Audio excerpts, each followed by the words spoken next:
I would like to conclude on this issue of unity.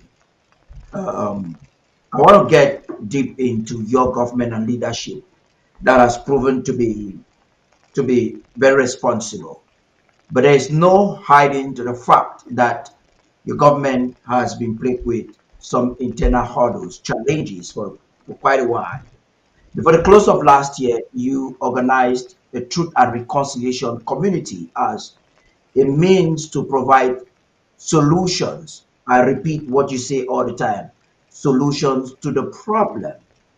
I don't know if the recommendations that were made by that committee has been implemented, but apparently we see escalation on certain aspects from top government officials within government.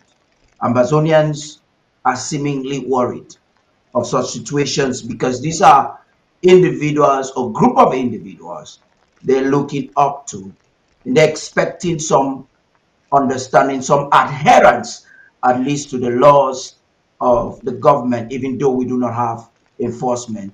We've seen some of these individuals questioning the orders in council, the constitution, as a means of sponsoring their rhetorics and narratives. These are very pertinent issues that could make or mar our collective endeavor. Mr. President, when you're looking at this, what do you have to tell Amazonians in all of this? Where should Amazonians go from this? And how do you expect to handle them every single day as it continues to spread? You know,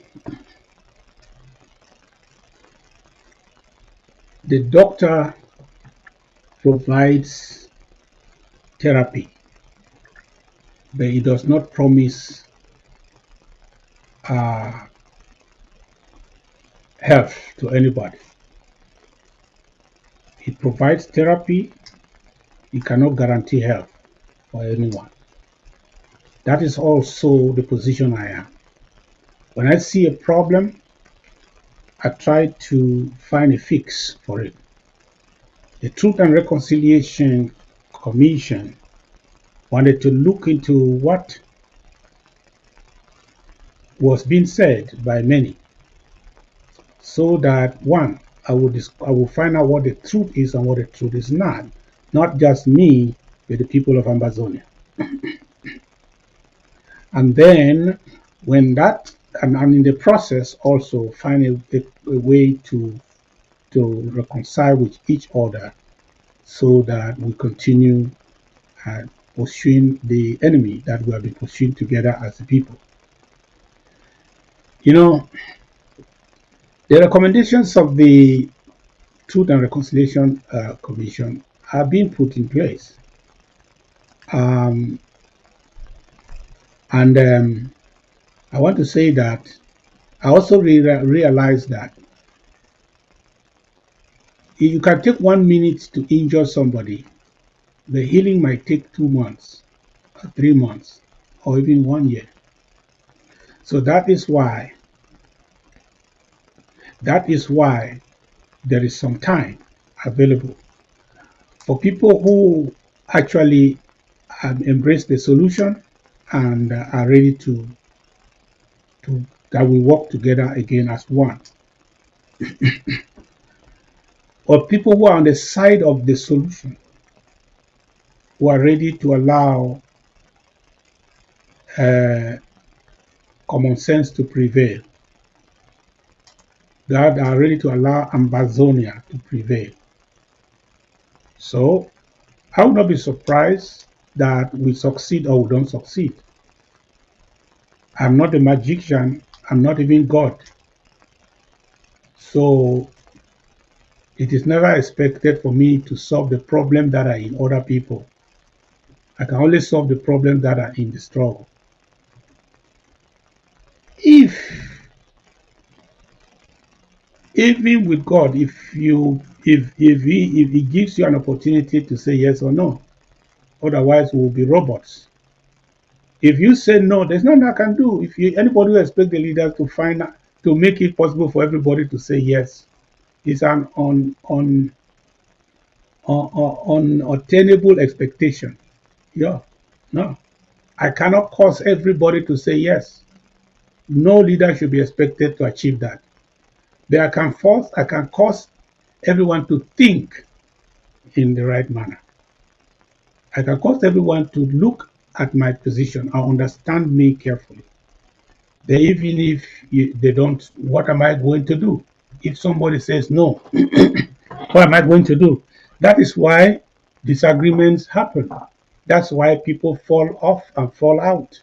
That's why people abandon. That's why people change because people don't. Some people cannot disagree, then agree again. Some people disagree only once and they go. That is it. That's their nature. I will not be surprised that there are some like that. What am I going to do? I am already you can know from my experience that I am braced for everything. There's nothing that can surprise me now in 2025.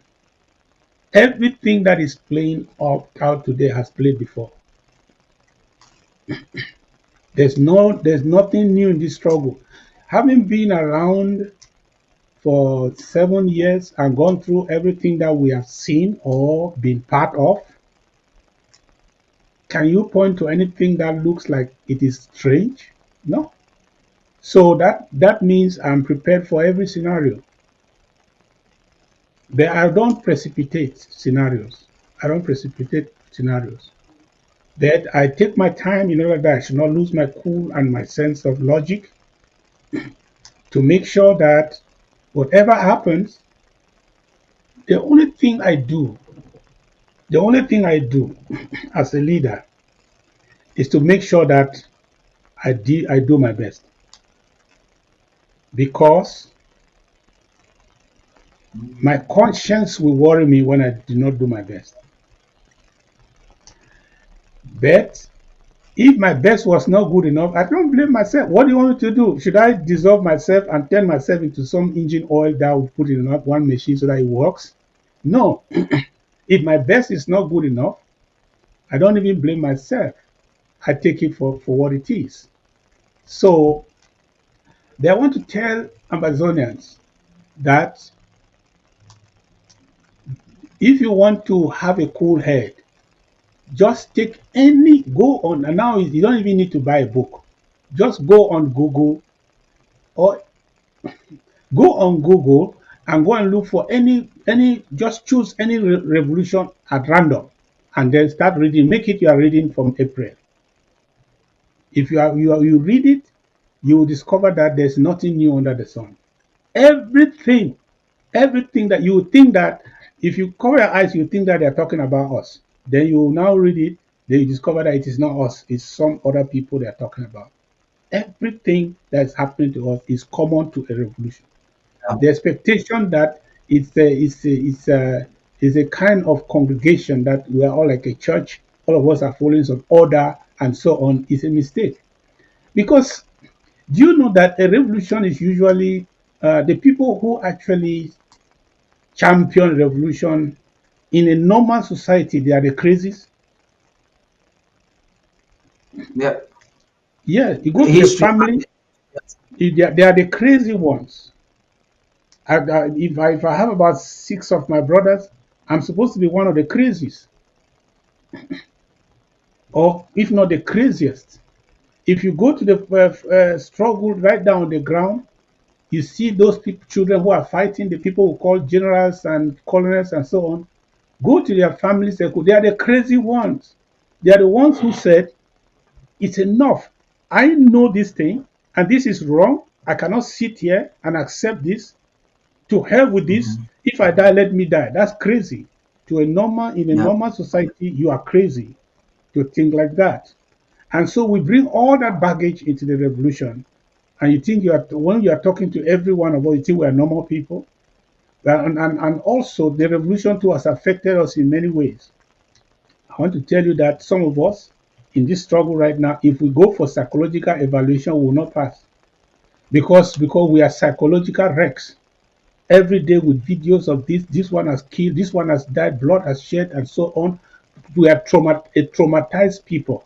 In fact, when you are even granted asylum, some people go through evaluation. Some people go through mental health therapy because of where we are coming from. It has affected us in many ways. People's attitude have changed tremendously, and it changes with time. We are affecting people in different ways. But some of us, our faith is so rooted in the spiritual side that sometimes we have this therapy ongoing that people don't even know. But it's not like that with everybody. So I want to assure you that whatever is going to happen will not be the end of this struggle. Whatever good happens will not be the end of the struggle. Whatever bad happens will not be the end of the struggle. What even if I will not sing the song that until the last man standing. It's not the song, it's our slogan. Until the last Yes, man it's standing. It means that there as is a master. possibility that at a certain point only one man will stand. The question will be, will you be that one man standing or the rest that will be on the floor? That's a possibility. That there is a possibility like that, Mr. President, though a lot of Amazonians may not want to consider that.